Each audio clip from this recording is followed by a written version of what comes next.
अस्सलामुअलैकुम स्टूडेंट्स। तो आज हम करने जा रहे हैं एमसीक्यूज़ ऑन ऑपरेटिंग सिस्टम। तो आप क्या करेंगे, साथ साथ में अपना स्कोर मुझे एट द एंड बताएंगे और इसके साथ साथ आपको ये भी समझ आ जाएगा कि आपने अभी तक ऑपरेटिंग सिस्टम में कितना समझा है। तो स्टार्ट करेंगे हम क्वेश्चन नंबर 1 से। BIOS stands for BIOS। Is it basic input output system? क्या ये बाइनरी इनपुट आउटपुट सिस्टम है? क्या ये बेसिक इंटरनल ऑपरेटिंग सिस्टम? और option D binary internal operating system. As we know BIOS stands for basic input output system, so option A is the right answer. ठीक है। Now question number 2। To boot a computer means loading computer with. जब हम computer को boot करते हैं तो boot करने के साथ साथ हमें क्या लोड होता है? हमारा operating system. So option number D is the correct one. Now हाँ, क्वेश्चन नंबर 2 में हमें पता है ये कंपाइलर असेंबलर क्या है, दीज आर द ट्रांसलेटर्स। तो हमें पता है जब हम कंप्यूटर बूट होता है तो क्या कंप्यूटर को बूट करने के साथ हमारा बेसिकली क्या होता है, हमारा ऑपरेटिंग सिस्टम लोड होता है। So question number 3। Which of the following services are not provided by operating system? हमें पता है ऑपरेटिंग सिस्टम कौन कौन से सर्विस प्रोवाइड करता है। ये मेमोरी मैनेजमेंट में हेल्प करता है, ये आपके डिवाइस मैनेजमेंट में हेल्प करता है, ये आपके प्रोसेस मैनेजमेंट में हेल्प करता है, but it's not the service, this service is not provided by the operating system, that is the people management. So option B is the correct one. ठीक है students? So question number 4. Which of the following is an example of application software? Application software इसमें से कौन कौन सा है? MS DOS, हमें पता है MS DOS क्या है, ये हमारा सिस्टम सॉफ्टवेयर है। लाइनक्स हमारा सिस्टम सॉफ्टवेयर है। यूनिक्स हमारा सिस्टम सॉफ्टवेयर। तो इसमें एप्लीकेशन सॉफ्टवेयर क्या कौन सा बचता है? तो that is the Adobe Photoshop. So C is the right answer. Question number 5। Linux is a, तो हमारा लाइनक्स क्या है? क्या ये सिंगल यूजर ऑपरेटिंग सिस्टम है, मल्टी यूजर है, real time, batch operating system? ये मैंने सारे ऑपरेटिंग सिस्टम्स आपके साथ डिस्कस किया। As we know Linux is an multi user operating system. So option A is the right one. अब रही बात क्वेश्चन नंबर 6। थ्रेड। थ्रेड क्या है? शायद मैंने आपके साथ डिस्कस नहीं किया था ऑपरेटिंग सिस्टम में, and it's very important question. बहुत सारे एग्जाम्स में ये पूछा गया है। जो क्वेश्चंस मैं आपके साथ डिस्कस कर रही हूँ बेसिकली ग्रेजुएट लेवल एग्जाम्स है, जो मैंने देखा है कि आज अभी तक क्या क्या पूछा गया है। सो थ्रेड बेसिकली क्या है? थ्रेड का दूसरा नाम सब प्रोसेस भी है। Thread is also called as sub process, right? और थ्रेड को हम क्या बोलते हैं? Thread is basically the light weight process. So option B is the right answer. असल में क्या होता है, हमारे पास प्रोग्राम होता है ना, जब प्रोग्राम इज इन एग्जीक्यूशन होता है तो हम उसको क्या बोलते हैं? प्रोसेस। लेकिन प्रोसेस के अंदर प्रोसेस को ही थ्रेड बोलते हैं। That means process within process is known as thread, and एक प्रोसेस का एक छोटा सा हिस्सा, दैट इज वाई इसको हम क्या बोलते हैं? Light weight process. Thread is a light weight process. Suppose आप एग्जाम्पल से आप समझो, हम एक ब्राउजर खोलेंगे। ब्राउजर खोलते वक्त क्या होती है हमारी, हम बीच में कुछ भी देखते हैं, साथ साथ में हम डाउनलोड भी करते हैं, या उस मतलब एक एप्लीकेशन खोलते वक्त बहुत सारी टैब्स खुल जाती है। दैट मीन्स एक प्रोग्राम है, एक बड़ा सा प्रोग्राम है, एक बड़ा सा प्रोसेस है, लेकिन उस प्रोसेस के अंदर भी मल्टीपल प्रोसेसेस हो रहे हैं। तो समझ आ गया? Process within a process is known as thread, and thread का दूसरा नाम क्या है? सब प्रोसेस, या हम इसको क्या बोल सकते हैं? Light weight process. एक प्रोसेस के अंदर छोटा सा प्रोसेस को हम थ्रेड बोलते हैं। ठीक है। So option B is the right one, and it's very important question. ठीक है students. Question number 7। What are the common services provided by an operating system? Operating system हमारी कौन सी सर्विसेज प्रोवाइड करता है? क्या प्रोग्राम एग्जीक्यूशन में ये हमें हेल्प करता है? Yes obviously. File system manipulation में? हाँ। इनपुट आउटपुट ऑपरेशन में? जी बिल्कुल। कम्युनिकेशन में? हाँ। एरर डिटेक्शन में? तो that means these are all the services that are provided by the operating system. So there is an option first, second, third, fourth, fifth, या पहला only first and fifth, या only first, second, fifth, and the last option is the second, third, and fourth. As we know, these all services are provided by the operating system. So the correct one is then option number A, that is program execution, file system manipulation, IO operation, communication, error detection. Now question number 8. What is the correct option from below mentioned points? ठीक है, इसमें से हमें देखना है कि कौन सा सही है। Software can't be utilized without supporting hardware.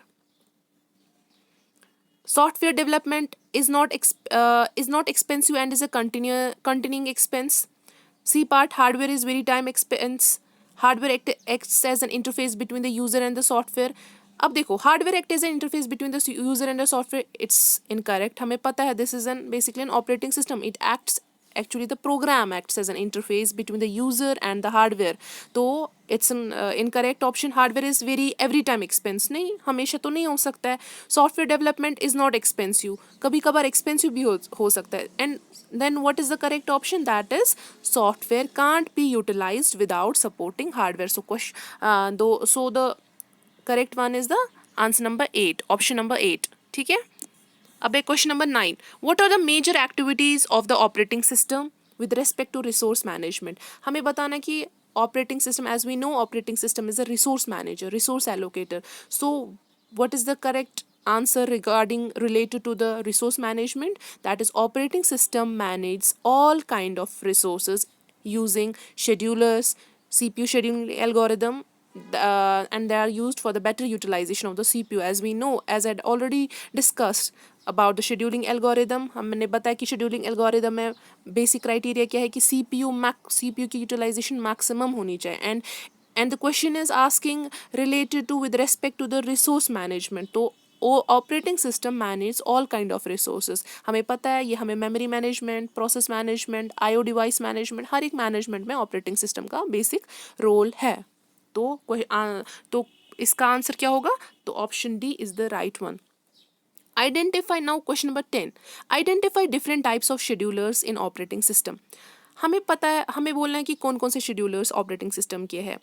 पहली बात, ऑपरेटिंग सिस्टम के 3 शेड्यूलर्स हैं, long term scheduler, short term scheduler and medium term scheduler. तो 3 शेड्यूलर्स है किसके? ऑपरेटिंग सिस्टम के। अब हमें देखना है कि सब ये ना आइडेंटिफाई में क्या करना है, डिफरेंट टाइप्स ऑफ शेड्यूलर्स, इसमें कौन से ऑपरेटिंग सिस्टम के शेड्यूलर्स है। क्या ये क्लोज टर्म शेड्यूलर है, पास टर्म शेड्यूलर है? नहीं। क्या ये medium term scheduler and run term scheduler? Medium term तो है लेकिन रन टर्म नहीं है। क्या ये लॉन्ग टर्म शेड्यूलर है, शॉर्ट टर्म शेड्यूलर है? हाँ, क्योंकि मैंने आपको बताया कि हमारे पास CPU के ऑपरेटिंग सिस्टम के 3 scheduler, long term, short term and medium term. So the option C is the right one, that is long term scheduler and short term scheduler. And even यहाँ पे मेंशन किया गया है middle term scheduler and top term scheduler, but middle term is the right one, but top term scheduler हमारे operating system का scheduler नहीं है। So the right one is option number C. Question number 11, software can be classified as. सबसे पहले जो मैंने आपको software के बारे में इंट्रोडक्शन दिया था, तो मैंने बताया था कि सॉफ्टवेयर कितने किस्म के होते हैं स्टूडेंट। सॉफ्टवेयर 2 किस्म के होते हैं, एक तो होता है सिस्टम सॉफ्टवेयर हमारा, और हमारा एप्लीकेशन सॉफ्टवेयर होता है। तो option B is the right one. हमारे पास यहाँ पे दिया है system software and application software. Assembler compiler हमारे ट्रांसलेटर्स होते हैं, कंट्रोल सॉफ्टवेयर और इंटरप्रेटर हमारा ट्रांसलेटर है। तो सॉफ्टवेयर हमें पता है it can be classified as system software and application software, ठीक है। Question number 12, which of the following scheduling algorithm suffers from convoy effect. ये क्वेश्चन पूछा गया है, ठीक है। अब देखो क्या है, कहते हैं कि ये वो कौन सा एल्गोरिदम है जिसमें हमें कॉनवाई इफेक्ट जिसमें कॉनवाई इफेक्ट होता है। किस एल्गोरिदम में कॉनवाई इफेक्ट होता है? देखो, राउंड रॉबिन एल्गोरिदम में मैंने आपको क्या बताया था कि राउंड रॉबिन एल्गोरिदम वो एल्गोरिदम होते हैं जहाँ पे आपको टाइम क्वांटम, जहाँ पे आपको टाइम इनिशियलाइज देना होता है, एक टाइम स्लाइस देना पड़ता है, ठीक है। First come first serve algorithm वो एल्गोरिदम है on the base of the, जो सबसे पहले आ गया है, जो क्यू में सबसे पहले होगा, जो प्रोसेस सबसे पहले होगा तो वो पहले एग्जीक्यूट हो जाएगा। शॉर्टेज ऑफ फर्स्ट एल्गोरिदम में भी मैंने आपको पता है कि वो preemption on the base of preemption, on the base of non preemption. तो प्रियोरिटी एल्गोरिदम वो एल्गोरिदम है on the base of the priority process हो जाएगी। अब रही बात किस एल्गोरिदम में कॉनवाई इफेक्ट होती है, तो स्टूडेंट्स देखो, कॉनवाई इफेक्ट हमारा हो जाता है first come first serve algorithm. तो see B option is the right one. देखो ये कॉनवाई इफेक्ट कैसे आपको समझ आएगी, एग्जाम्पल ले लो, मिलिट्री होती है ना हमारी, कॉनवाई जब होती है तो देखो क्या होता है, सपोज कॉनवाई में क्या होती है, 20, 25, 30, 40 गाड़ियाँ होती है इकट्ठे, ठीक है।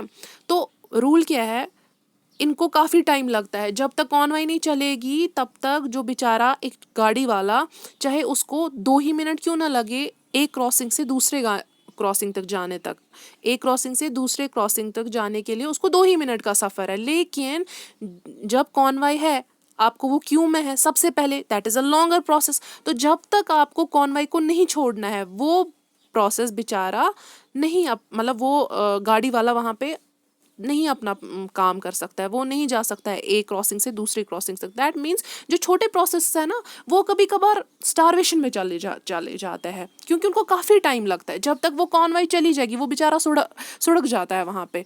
तो कॉन्वाई इफेक्ट क्या है कि जैसे हमारी गाड़ियाँ है, एग्जाम्पल वही समझो कि लॉन्गर प्रोसेस को पहले दिया जाता है टाइम, चाहे उसको 40 मिनट ही क्यों ना लगे, और वो बंदे को उस गाड़ी वाले को 2 मिनट का वेट करना पड़ता है, लेकिन कॉन्वाई में 40 मिनट पहले उसको दिया जाता है। दैट मीन्स बड़ी बड़ी गाड़ियों को पहले वहाँ पे टाइम दिया जाता है, मतलब पहले वो जाएंगे फिर वो छोटी गाड़ी वाला जाता है। That's a convoy effect. That means longer processes पहले हो जाती है। तो दैट मीन्स इसका जो बर्स्ट टाइम है, इसका बर्स्ट टाइम बहुत ज़्यादा होता है इस कॉन्वाई का। तो सबसे पहले कॉन्वाई ही पास होती है रोड से, फिर बाकी गाड़ियाँ या बाकी लोग चलेंगे। अदर पर्सन्स तब तक ब्लॉक होते हैं या वेटिंग स्टेट में होते हैं जब तक कि कॉन्वाई चली ना जाए। तो दैट मीन्स कॉन्वाई इफेक्ट कहाँ पे सफ़र हो रही है, that is first come first serve algorithm है। क्योंकि first come first serve algorithm में क्या होता है कि लॉन्गर प्रोसेसेस सबसे पहले उन्हीं को, चाहे उसको कितना ही टाइम लगे, पहले वो जाएंगे, फिर छोटे प्रोसेस अपना काम करेंगे। ठीक है। अब question number 13, a systematic procedure for moving the CPU to new process is known as. मैंने आपको बताया कि प्रोसेसेस में क्या होता है, CPU एक प्रोसेस से दूसरी प्रोसेस को मिलता है, दूसरी प्रोसेस से तीसरी प्रोसेस को मिलता है, तीसरी प्रोसेस से चौथी प्रोसेस को मिलता है। सपोज मैं गाना मैं गाना सुन रही हूँ, ठीक है। गाना सुनने के बाद साथ साथ में मुझे दूसरा काम भी करना है, मैंने दूसरे साइड से डाउनलोडिंग भी किया, तो CPU वहाँ पे शिफ्ट हो रहा है। उसके साथ साथ मैंने दूसरे फाइल भी ओपन की है कि मुझे वो सेंड करनी है। तो दैट मीन्स CPU शिफ्ट हो रहा है ना, CPU शिफ्ट हो रहा है फ्रॉम एक प्रोसेस से दूसरे प्रोसेस को। तो उसी चीज़ को हम क्या बोलते हैं, कंटेक्स्ट स्विचिंग। ठीक है students. A systematic procedure for moving the CPU to a new process is known as context switching. So B option is the right one. Question number 14. Which one of the following is a software? इसमें से software कौन सा है?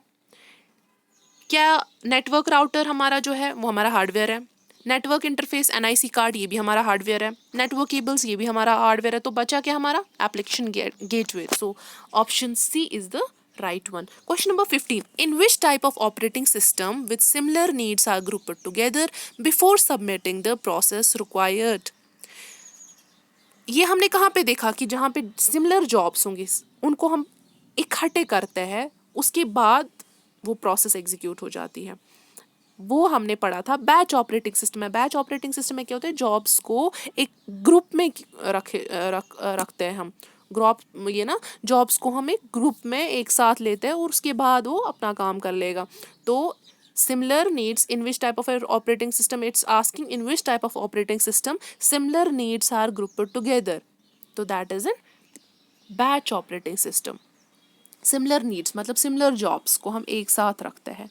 ठीक है। Now question number 16. Which one of the following scheduler is also known as dispatcher? Dispatcher की scheduler का दूसरा नाम है, that is the short term scheduler is also known as dispatcher. ठीक है।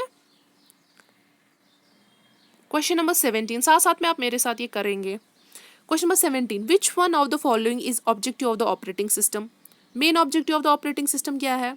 It manage the resources of computer system. So option D is the right one. ठीक है। Question number 18. Which of the following is a reason for process suspension instead of termination? कौन सा reason है कि process को suspend किया जाता है बजाय उसको टर्मिनेट करेंगे? मैंने आपको प्रोसेस स्टेट डायग्राम में बताया कि प्रोसेसेस पहले रेडी स्टेट में हो जाती है, पहले स्टार्ट होगी, फिर रेडी स्टेट से रनिंग स्टेट में जाती है। रनिंग स्टेटमेंट में क्या होता है कि अचानक से कोई इंटरप्ट आ गया कि नहीं, एक प्रायोरिटी आ गई कि वो प्रोसेस पहले करनी है। जब वो प्रोसेस खत्म हो जाएगी तब जाके वो अपनी प्रोसेस को रिज्यूम करेगा। टर्मिनेट नहीं होगा, वो दूसरी स्टेट में चला जाता है। तो उस स्टेट को हम क्या बोलते हैं, वो किसकी वजह से होता है? Because of the user request. User ने कोई रिक्वेस्ट की कि नहीं जी पहले ये प्रोसेस करो, तब तक क्या करो, इस प्रोसेस को सस्पेंड करो जब तक कि वो जो रिक्वेस्ट आ गई वो फुलफिल ना होगी। फुलफिल हो जाएगी, जो ही वो फुलफिल हो गई उसके बाद दूसरी प्रोसेस काम करना स्टार्ट कर देगी जो कि सस्पेंशन में आ गई। टर्मिनेट नहीं हो रहा है, ये बोल रहा है कि एक यूजर रिक्वेस्ट आ गई, बजाय टर्मिनेट के लिए, टर्मिनेट होने के बजाय उसको सस्पेंड किया जाता है, कुछ टाइम के लिए रोका जाता है। तो that is because of the interactive user request. So question number 9, what is kernel? Kernel क्या है? कर्नल मैंने आपको बताया it's related to the operating system. So kernel is basically the collection of OS programs in memory. So option B is the A is the right one. Collection of OS programs in memory. Question number 20. Which of the following is not application software? So question number 20. Which of the following is not application software? As we know, word processing, spreadsheet and desktop publishing क्या है हमारे application software है। तो वहाँ क्या रह गया? Unix. So Unix is an system software. तो question number 20th का जो correct answer है that is C part. Now question number 21. The dash connects application to the actual processing of data and manage all communication between software and hardware component. वो कौन सा part है, वो कौन सी चीज़ है जो help करता है, manage करता है communication किसके बीच से, सॉफ्टवेयर और हार्डवेयर कंपोनेंट्स, जिसको हम कोर ऑफ ऑपरेटिंग सिस्टम भी बोलते हैं। तो ये भी मैंने आपको बताया। तो वो कौन सी चीज़ है? That is the kernel. Kernel ही मैनेज करता है, कम्युनिकेट कराता है सॉफ्टवेयर एंड हार्डवेयर कंपोनेंट को, और वो क्या है? वो ही आपका कोर है ऑपरेटिंग सिस्टम का, जिसको हम हार्ट ऑफ ऑपरेटिंग सिस्टम भी बोलते हैं। ठीक है, so option C is the right one. Move to the question number 22। Which of the following option is not operating system? इसमें से ऑपरेटिंग सिस्टम कौन सा नहीं है? MS DOS क्या है? हमारा ऑपरेटिंग सिस्टम है। ब्लैकबेरी क्या है? ऑपरेटिंग सिस्टम है, हमारा मोबाइल ऑपरेटिंग सिस्टम है। विंडोज़ क्या है? हमारा डेस्कटॉप ऑपरेटिंग सिस्टम है। तो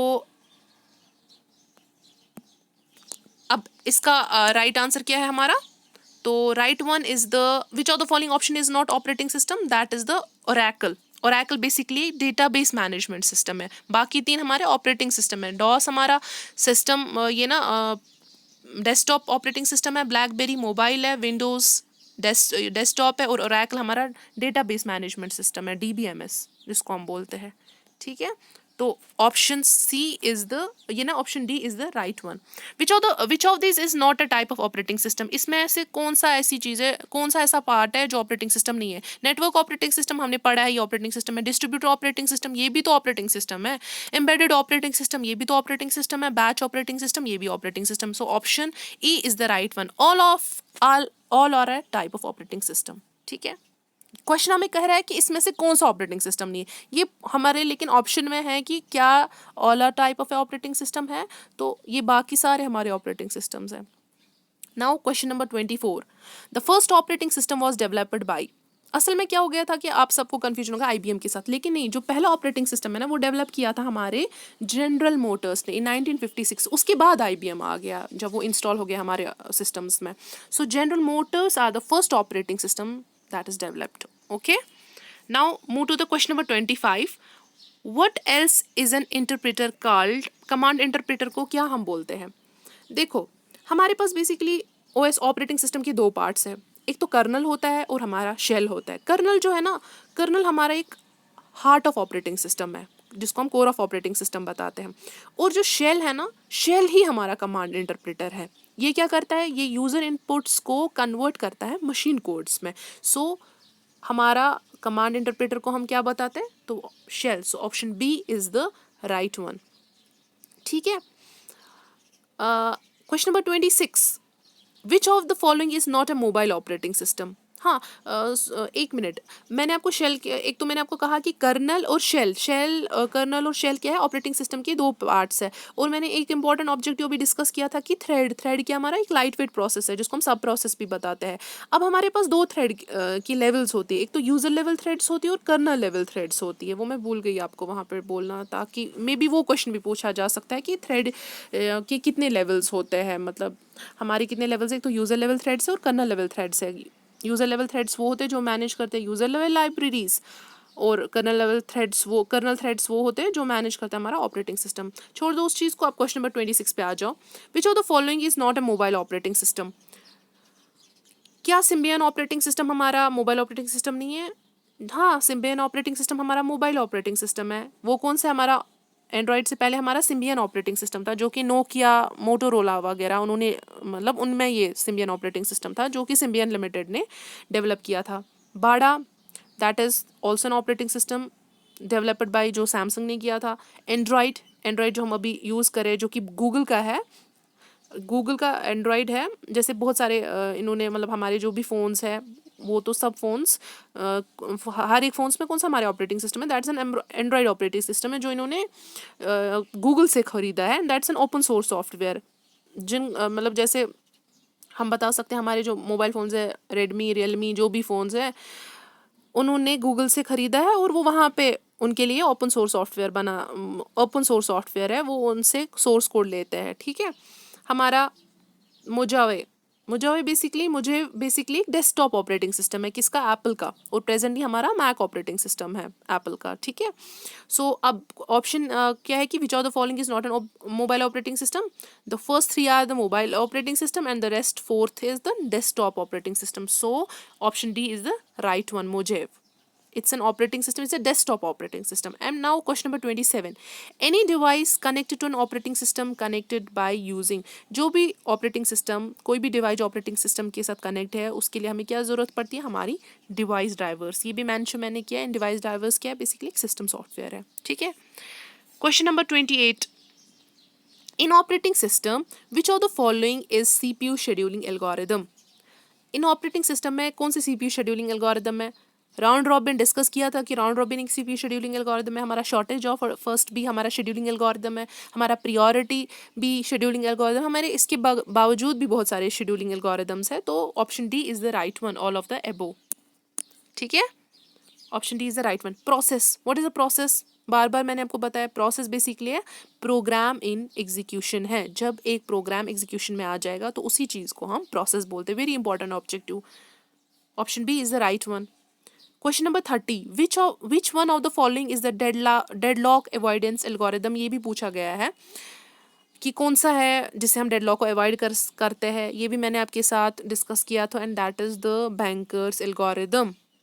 डेडलॉक अवॉइडेंस के लिए कौन सा एल्गोरिदम यूज होता है, that's an banker's algorithm. And the rest three as we know, round robin algorithm, SGF algorithm, multi level queue algorithm, that's a CPU scheduling algorithm, and the banker's algorithm is the deadlock avoidance algorithm. इसके साथ हमने operating system के 30 MCQs मैंने आपके साथ discuss किए। Hope आपको ये समझ आ गए होंगे और आप एट द एंड मुझे बताएंगे कि किसका क्या स्कोर होगा। तो थैंक यू।